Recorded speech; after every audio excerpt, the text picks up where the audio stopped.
কোরবানি ঈদে আসছে তুফান 2। নির্মাতা রায়হান রাফি এমন দাবি নাকচ করে দিয়েছে চিত্রনায়ক শাকিব খান।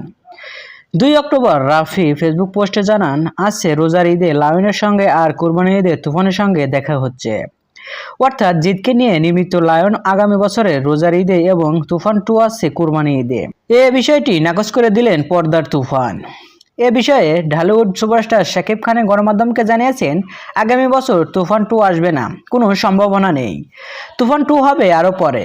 এর জন্য লম্বা প্রস্তুতি প্রয়োজন। কয়েকটি দেশে শুটিং করতে হবে। প্রযোজকদের সঙ্গে যেভাবে কথা আলাপ হয়েছে, এর আগে ভাবার সুযোগ নেই। রায়হান রাফি বলেন, এখানে ভুল বোঝাবুঝি হচ্ছে। শাকিব খান মানে তুফান। কোরবানি ঈদে শাকিব খানকে নিয়ে আমারও একটা প্ল্যান আছে, তুফান 2 মুক্তি নয়। সো ভিউয়ার্স, শাকিব খান যে রায়হান রাফিকে নাকচ করেছে, আপনাদের কি মতামত কমেন্ট বক্সে জানিয়ে দিন। আর হ্যাঁ, বিনোদন জগতের সকল ভিডিও পেতে চ্যানেলটি সাবস্ক্রাইব করুন। ধন্যবাদ।